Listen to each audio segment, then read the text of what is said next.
오늘 우리에게 주시는 하나님의 말씀은 구약성경 출애굽기 3장 1절에서 5절까지의 말씀입니다. 출애굽기 3장 1절에서 5절까지의 말씀입니다. 모세가 그의 장인 미디안 제사장 이드로의 양떼를 치더니 그떼를 광야 서쪽으로 인도하여 하나님의 산 호렙에 이르매 여호와의 사자가 떨기나무 가운데로부터 나오는 불꽃 안에서 그에게 나타나시니라. 그가 보니 떨기나무에 불이 붙었으나 그 떨기나무가 사라지지 아니하는지라. 이에 모세가 이르되 내가 돌이켜 가서 이 큰 광경을 보리라. 떨기나무가 어찌하여 타지 아니하는고 하니 그때에 여호와께서 그가 보려고 돌이켜 오는 것을 보신지라. 하나님이 떨기나무 가운데에서 그를 불러 이르시되 모세야 모세야 하시매 그가 이르되 내가 여기 있나이다. 하나님이 이르시되 이리로 가까이 오지 말라. 네가 선 곳은 거룩한 땅이니 내 발에서 신을 벗으라. 아멘. 오늘은 하나님이 책임져 주시는 인생, 하나님이 책임져 주시는 인생이라는 제목으로 하나님 말씀 전하겠습니다. 우리가 읽은 오늘 본문의 말씀은 하나님께서 모세를 부르고 계시는 장면입니다. 하나님께서 모세를 사용하고 싶다는 겁니다. 우리가 잘 알고 있는 또 믿고 있는 이 성경 66권은 1600년 동안 여러 세대를 거쳐서 약 40명의 저자들이 하나님의 감동으로 영감을 받아 기록된 책입니다. 그런데 하나님께서요, 그 시대마다 당신의 뜻을 이루시기 위해서 특별히 하나님의 도구로 쓰신 사람들이 있었습니다. 그 중에 한 사람이 바로 모세였습니다. 그래서 오늘 우리가 읽은 이 출애굽기는요, 하나님께서 그 시대에 들어 쓰신 모세라는 한 사람의 일대기를 그려놓은 그의 자서전 또는 전기라고도 할 수가 있습니다. 그래서 출애굽기를 읽어보면요, 마치 한 편의 드라마를 보는 것처럼 모세의 생애가 아주 리얼하면서도 실감나게 그려지고 있습니다. 그런데요, 그러한 모세가 몇 살까지 살다가 죽게 되지요? 신명기 34장 7절에 보면 모세의 임종 나이가 나오지요. 모세가 죽을 때 그의 나이 120세였으나 그의 눈이 흐리지 아니하였고 기력이 쇠하지 아니하였더라. 그러니까 모세는 이 땅에서 120년을 사는 동안 아주 건강하게 장수하면서 하나님께로부터 받은 그의 사명을 끝까지 충성스럽게 잘 감당하며 하나님의 품으로 갔던, 다시 말하면 하나님께서 책임져 주시는 인생을 살았던 사람이었습니다. 그러므로 바라기는 이 설교를 듣고 계시는 우리 연로하신 성도님들 모두가 이러한 모세처럼 앞으로 남은 인생을 더욱 건강하게 장수의 복을 누리시면서 눈이 흐려지지 아니하고 기력이 쇠하여지지 아니하며 기억력도 쇠퇴하지 않고요, 치매는 얼씬도 하지 못하며 늘 맑은 정신으로 촌기 있게 하나님의 사명을 끝까지 잘 감당하시다가 하나님 품 안에 안길 수 있게 되시기를 예수님의 이름으로 축복합니다. 축복합니다. 그래서 120년의 모세의 생애를 출애굽기는 세 부분으로 나누고 있습니다. 첫 번째 생애는 모세가 태어나서 그의 나이 40세가 될 때까지 그는 어디에서 자라납니까? 애굽의 왕 바로의 궁전에서 권력의 제2인자인 왕자로 지내게 됩니다. 왜냐하면 어느 날 바로의 딸인 공주가 나일 강가에서 산책을 하고 있는데요, 그만 저 멀리서 갈대상자 하나가 떠내려고 있는 것을 발견합니다. 얼른 시녀들을 시켜서 갈대상자를 가져다가 열어보았더니 어린 갓난아이가 울고 있는 거예요. 그때에 하나님께서 그 공주의 마음을 감동시키십니다. 성경에는 뭐라고 나오냐면 공주가 그 아기를 보고 불쌍히 여겼다라고 나옵니다. 불쌍히 여겼다. 그러니까 그 불쌍히 여기는 마음을 누가 주신 걸까요? 하나님께서 공주에게 주신 거예요. 그래서 모세를 건져다가 입양을 하게 만듭니다. 그러니까 모세는 바로의 딸인 공주의 입양 아들이었습니다. 그런데 생각을 해보세요. 모세가 태어날 그 당시의 상황을 보게 되면 2살 이하로 히브리 사람의 아기들은 모조리 다 죽이라는 애굽의 왕 바로의 명령이 떨어졌습니다. 그것도 공주의 아버지가 살생 명령을 내린 거죠. 자, 그런데 그 바로의 딸인 공주를 통해서 모세가 어디로 들어갑니까? 바로가 있는 호랑이 굴 속으로, 불구덩이 속으로 들어가요. 왜요? 모세는 히브리 사람이거든요. 바로에게 걸리는 날에는 당장 죽을 수도 있거든요. 그러니까 기적 같은 일이 벌어진 거예요. 모세를 살리기 위한 하나님의 기가 막힌 각본이었습니다. 공주의 손안에 있는 모세를 세상에 누가 감히 건드릴 수가 있겠습니까? 하나님의 섭리라고밖에 말할 수가 없습니다. 그리고 그의 두 번째 생애는 모세의 나이 80세가 될 때까지 이제는 어디에서요? 미디안 광야에서의 고독하고 외로운 삶을 보내게 됩니다. 무려 40년 동안을 광야에서 지내요. 왕궁과 광야는 극과 극의 전혀 다른 환경입니다. 왕자의 신분으로 어느 날 모세가 산책을 하는데요. 애굽 사람과 자기 동족인 히브리 사람이 서로 옥신각신 다투고 있는 모습을 모세가 보게 됩니다. 모세는 히브리 사람이잖아요. 그러니 그때에 모세가 갑자기 동족의 피가 끓어오르면서 히브리 사람의 편을 들어주다가 욱하는 성질에 그만 애굽 사람을 돌로 쳐 죽입니다. 그리고는 모래 속에 감추지요. 아무도 모를 줄 알았습니다. 그런데 바로 그 이튿날 모세가 저지른 그 일이 들통이 나고 만 거예요. 바로가 알게 되었습니다. 그러자 모세는 걸음아 나 살려라 하며 바로의 눈을 피해 미디안 광야로 도망을 치지요. 그리고 거기에서 십보라라는 한 여인을 만나게 되고 결혼까지 합니다. 그리고 그의 장인 이드로의 양떼를 치면서 인생의 아무런 의미가 사라졌어요. 목표가 사라졌습니다. 그저 하루하루를 고독하게 지내며 외로운 나날들을 보내고 있었습니다. 그러다가 이제 그의 세 번째 생애가 바로 오늘 우리가 읽은 본문 말씀에서부터 시작이 됩니다. 그러면서 모세는 이스라엘 백성들을 거느리고 출애굽을 합니다. 그리고 40년 광야 생활을 끝으로 이제 그는 드디어 약속의 땅, 젖과 꿀이 흐르는 가나안 땅, 바로 그 코앞에 서게 됩니다. 그런데 가나안 땅에는 모세는 들어가질 못하죠. 거기까지가 모세에게 주어진 사명이었기 때문에. 그래서 그저 모세는 느보산 꼭대기에 올라가서 저 아래로 내려다 보이는 가나안 땅을 바라보면서 그렇게 파란만장했던 그의 120년의 생애를 마무리합니다. 눈이 흐려지지 아니했다고 했으니까 아마도 모세는 가나안 땅 저 멀리까지 바라보았을 것입니다. 이렇게 120년의 모세의 생애는 크게 40년, 40년, 40년 정확히 3등분으로 나뉘어집니다. 그런데 놀라운 사실은요. 하나님께서 인정해 주시는 모세의 삶이 따로 있었다라는 거예요. 다시 말하면 출애굽기가 총 40장으로 되어 있는데 출애굽기 거의 대부분을 할애하고 있는 모세의 생애는 앞에 80년의 생애가 아니라 그의 마지막 40년을 지냈던 세 번째 생애였다라는 거예요. 애굽 왕궁에서의 그 화려했던 40년의 삶과 하나님 없이 홀로 고독하게 지냈던 미디안 광야에서의 40년의 삶은 출애굽기 단 2장으로 요약을 해버립니다. 무슨 의미일까요? 별로 중요하지 않다는 거예요. 그런데 하나님의 부르심을 받고 하나님과 함께했던 그 마지막 40년의 삶은 무려 38장이라는 어마어마한 분량으로 기록되어지고 있습니다. 그만큼 중요하다는 거겠죠. 성경에 기록될 만큼 가치가 있는 인생이었다라는 말씀입니다. 그렇다면 이것은 우리에게 무엇을 말해주고 있는 것일까요?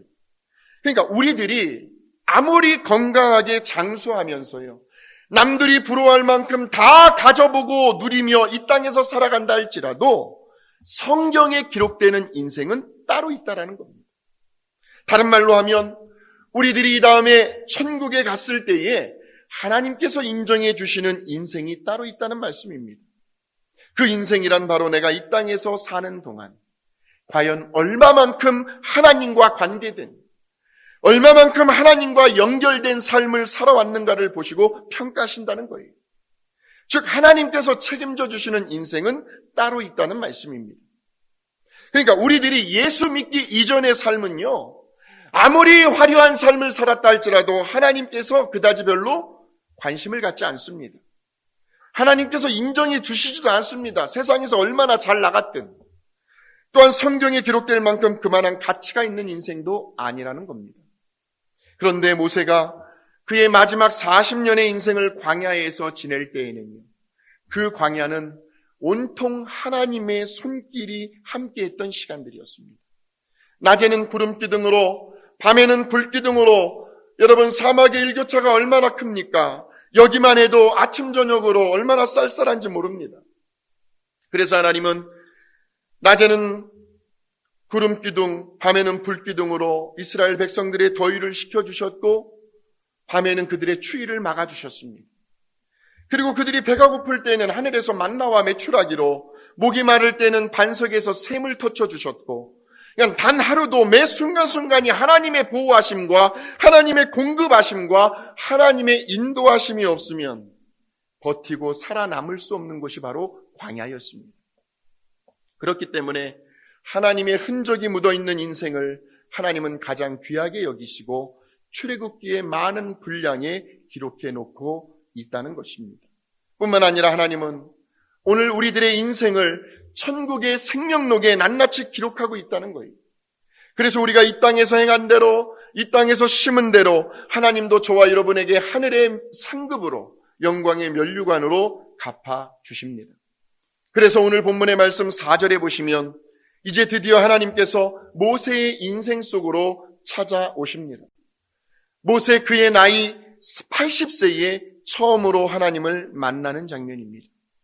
여호와께서 그가 보려고 돌이켜 오는 것을 보신지라 하나님이 떨기나무 가운데서 그를 불러 이르시되 모세야 모세야 하시매 그가 이르되 내가 여기 있나이다. 이처럼 우리 하나님은 아담 때부터 먼저 찾아오십니다. 지금 하나님께서 모세에게도 먼저 찾아오셨어요. 뿐만 아니라 오늘 이 시간에도 하나님은 말씀이라는 옷을 입으시고 저와 여러분을 찾아오십니다. 그리고는 모세야 모세야 하시며 그의 이름을 불러주십니다. 그리고 저와 여러분의 이름을 불러주십니다. 이름을 불러준다는 것은 그만큼 친밀한 관계를 맺고 싶다는 의미입니다. 그러자 모세가 대답을 하죠. 내가 여기 있나이다. 반응을 합니다. 그러므로 우리가 성경을 통해서 볼 때 하나님께서 언제나 사람을 찾아가시고 그 사람을 부르실 때에는 당신의 뜻을 이루시기 위해서 그 사람을 사용하고 싶다는 의미가 있습니다. 다른 말로 하면 하나님의 뜻을 이룰 수 있도록 하나님께서 그의 인생을 책임져 주시겠다는 뜻입니다. 그러니 하나님께서요, 적어도 부족한 저를 목회자로 그리고 여러분들을 직분자로 성도로 부르시고 기름 부어 세워주신 이유는 이곳 빅토빌이라는 지역으로 부르셔서 살게 하신 목적은 우리들의 그 남은 생애를 통해서 하나님의 뜻을 이곳에 펼치고 싶기 때문입니다. 그리고 그 하나님의 부르심 앞에 주여 내가 여기 있나이다. 나를 사용하여 주시옵소서. 이렇게 순종하고 나아가는 그 인생을 하나님은 끝까지 책임져 주신다는 말씀입니다. 이처럼 오늘 본문의 말씀 속에는 하나님께서 모세의 인생을 책임져 주시겠다고 하는 하나님의 한 가지 요구사항이 나오고 있습니다. 아무나 그의 인생 책임져 주시지 않습니다. 하나님의 요구사항을 충족시켜 줄 수 있는 사람, 바로 그 사람의 인생을 책임져 주시겠다는 거예요. 그 요구사항이 바로 5절에 나옵니다. 하나님이 이르시되 이리로 가까이 오지 말라. 네가 선 곳은 거룩한 땅이니 네 발에서 신을 벗으라. 신을 벗으라는 거예요. 그런데 그 앞에 보니까 네가 선 곳은 거룩한 땅이니, 그러니까 호렙산, 다른 말로 하면 신의 산, 그곳이 거룩하다는 말이 아니고 그곳에 하나님의 영이, 하나님의 임재하심이 나타났기 때문에 그 장소가, 그 땅이 거룩하다는 말씀입니다. 그러니까 저와 여러분이 하나님의 거룩한 자녀라는 것은요, 무슨 우리들이 대단해서 특별해서가 아니고 우리들의 심령 속에 하나님의 영, 홀리 스피릿, 성령이 함께하고 있기 때문에 저와 여러분이 거룩하다는 말씀입니다. 우리의 가정도 마찬가지입니다.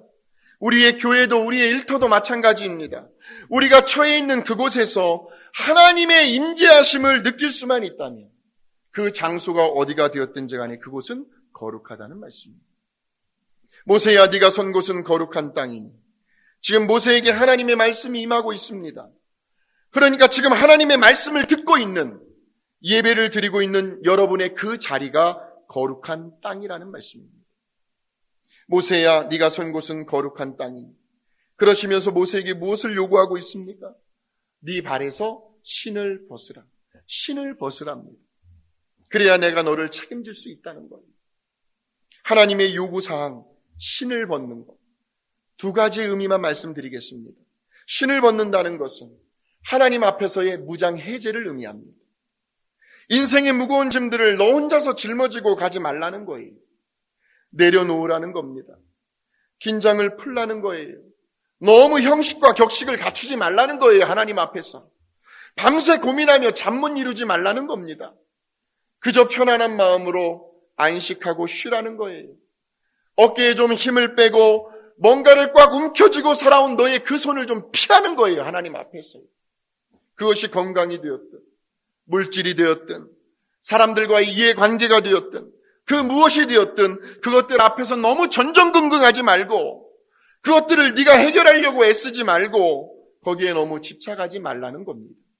마음의 복잡한 생각들을 과감히 떨쳐버리라는 거예요. 그래야 하나님께서 책임져 주실 수 있다는 말씀입니다. 신을 벗어라. 여러분, 지금 모세의 마음은 상당히 복잡했습니다. 너무나 혼란스러웠습니다. 자기의 정체성이 심하게 흔들리고 있었습니다. 생각을 해보세요. 그동안 모세가 누려왔던 그 애굽의 2인자로서 세상의 권력과 명예와 온갖 부귀를 다 한 손에 거머쥐고 있었던 모세였어요. 무서울 것이 없었습니다. 그 권력으로 자기 동족들을 구원해 보려고 했습니다. 그런데 지금은 어떻습니까? 도망자의 신세가 되어버린 거예요. 게다가 사람까지 죽였습니다. 그 죄책감이 그 모세의 마음을 얼마나 짓누르고 있었을까요? 하루아침에 그의 인생은 바닥으로 추락해버리고 말았습니다. 자신의 신세가 초라합니다. 양떼나 치고 있어요. 절망감이 밀려옵니다. 삶의 의욕이 사라지고 무기력해집니다. 마치 잔잔하고 고요한 그 바다에 거센 태풍이 휘몰아치고 간 듯한, 도저히 인생의 방향을 잡을 수도 없고 도대체 내가 오늘을 왜 살아가야 하는지 그 의미와 이유도 모른 채 모세는 그렇게 방황하며 고독한 나날을 보내고 있었습니다. 바로 그때에 하나님께서 모세의 인생에 관여를 하신 겁니다. 모세, 내가 너를 들어 쓰고 싶다는 거예요. 그 말은 앞으로 너의 인생 내가 책임져 줄게 하는 말입니다. 그러니 모세야, 네 발에서 신을 벗어라. 우리는 예배를 통해서 우리의 마음의 무거운 짐들을 내려놓게 됩니다. 죄로 인하여 오염되고 더럽혀진 냄새나는 세상의 신발을 벗어버립니다. 그리고 마음의 평안과 안식과 쉼을 주시는 하나님의 품 안으로 들어갑니다. 하나님의 영광 속에서 하나님의 임재를 경험하기도 합니다. 하나님, 내 남은 인생 하나님께 올인할 테니 하나님께서 책임져 주시옵소서. 지금까지는 내가 뭔가를 이루어 보려고 했습니다. 이거 아니면 마치 큰일이라도 일어날 것처럼 내가 부둥켜 안고 살아왔었습니다. 내가 중심이 되어 살아온 그 인생을 이제 하나님 앞에서 무장 해제합니다. 다 내려놓겠습니다. 이것이 신발을 벗는다는 첫 번째 의미입니다. 두 번째로, 신발을 벗는다는 의미는 지금 모세 너의 신분이 어떠한지를, 네가 누구인지를 정확히 보라는 거예요. 네 자신을 바로 알아야 하나님께서 책임져 주실 수 있다는 말씀입니다. 당시 고대의 근동 지방에서는요, 보통 노예라든지 종들은 주인 앞에서 신을 신지 않습니다. 그러므로 하나님께서 모세에게 신발을 벗으라고 한 이 의미는, 모세야, 지금까지는 네가 너 잘난 줄 알고 너 잘난 탓에 내 인생 네 마음대로 핸들하며 네가 주인처럼 살아왔지. 네가 애굽의 왕자의 신분으로 있을 때 그 왕자의 권세를 가지고 이스라엘 백성들을 구원해 보려고 했지. 그런데 어떠했니? 여지없이 실패하지 않았니? 또한 이스라엘 백성들도 그런 너를 어디 지도자로 인정해 주려고 했니? 모세야, 네가 막상 경험을 해보니까 네가 소유하고 누렸던 모든 부귀 영화가 마치 모래 위에 세워놓은 집처럼, 바람에 날리는 먼지처럼 한순간에 사라졌음을 깨닫지 않았니? 하루아침에 모든 걸 다 잃어버리고 인생의 바닥까지 내려가지 않았니? 그런데 모세야, 이제는 걱정할 거 없다. 지나간 과거 일에 너무 얽매여 있을 필요도 없다. 누가 너를 어떻게 생각하든 어떤 색안경을 끼고 너를 바라보든 그것은 중요하지 않다. 이제부터는 너는 내 종이다. 너는 내가 하라는 대로만, 내가 시키는 대로만 하면 앞으로 너의 남은 인생 내가 책임져 줄 것이다. 이것이 신발을 벗으라는 의미입니다. 사람들 앞에서가 아니라 하나님 앞에서 내 자신이 어떤 존재인지를 분명히 알라는 거예요.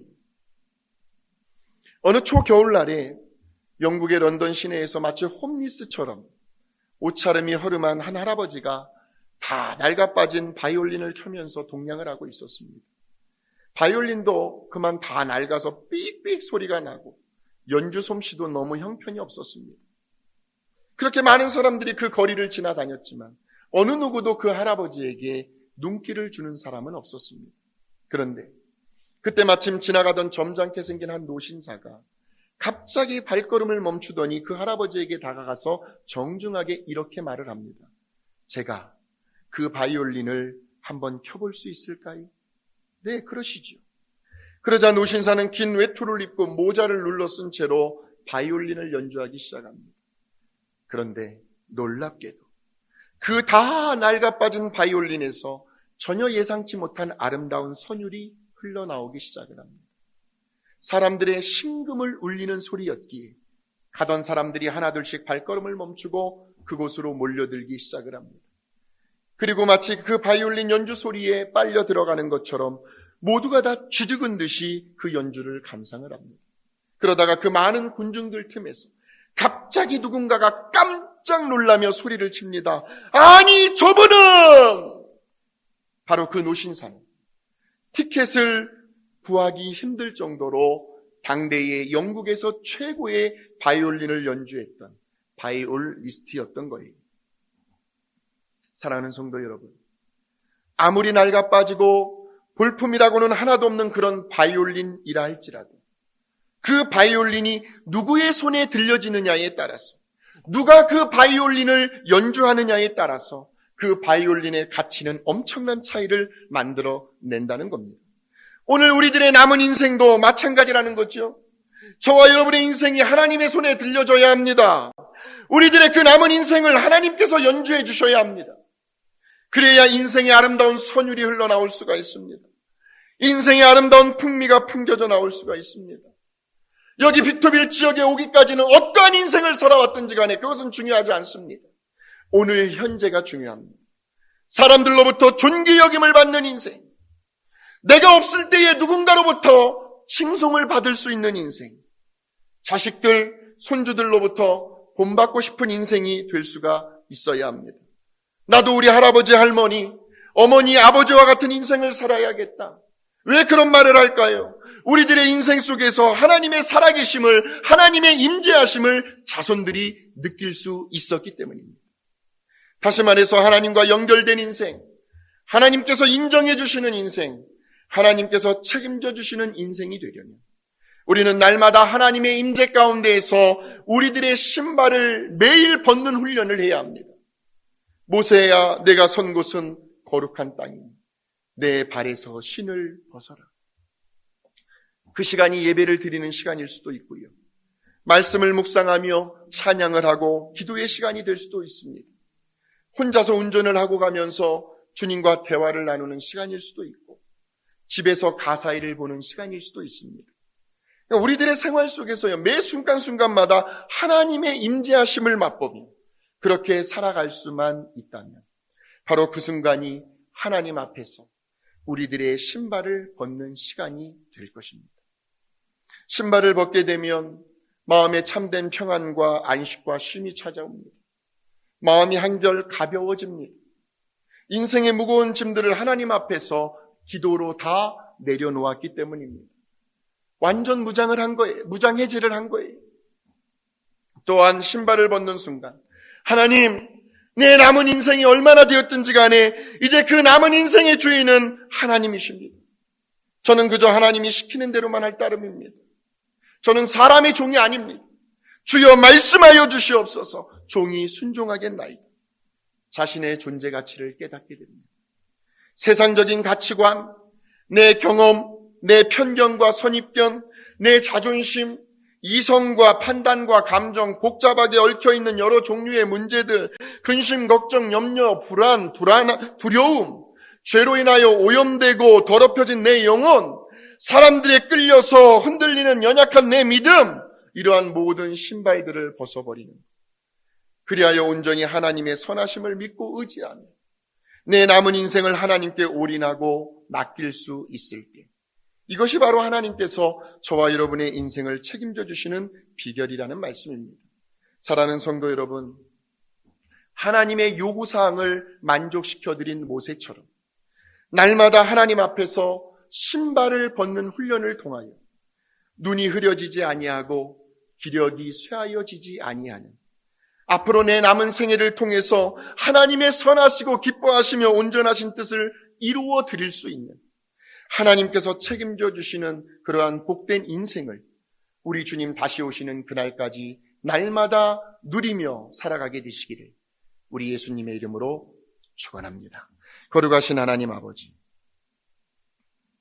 하나님께서 그 시대에 모세를 부르시고 들어 사용하신 것처럼, 하나님께서 모세의 인생을 끝까지 책임져 주신 것처럼 우리들의 남은 생애도 그렇게 하나님께서 책임져 주시는 복된 인생으로 살게 하여 주시옵소서. 날마다 거룩하신 하나님 앞에서 신발을 벗는 훈련을 통하여 이제 나 남은 인생 내 자신을 돌아보며 하나님의 손에 붙들린 바 되어서 하나님과 사람들로부터 사랑받고 칭송받고 존귀 여김을 받는, 내 나이가 비록 70, 80, 90이 다 되어가지만 그래도 내 남은 인생을 통하여 하나님의 귀한 뜻을 이루어드리는 거룩한 도구로 쓰임받는 우리 성도님들의 남은 생애가 다 될 수 있도록 하나님 인도하여 주시옵소서. 지금은 우리 주 예수 그리스도의 은혜와 하나님 아버지의 영원하신 사랑하심과 성령님의 교통하심과 인도하심이 오늘 살아계신 생명의 말씀을 듣고 그 말씀대로 살기로 결단하는 우리 사랑하는 성도들의 가정 위에 이제로부터 영원토록 함께하옵시기를 간절히 축원하옵나이다. 아멘.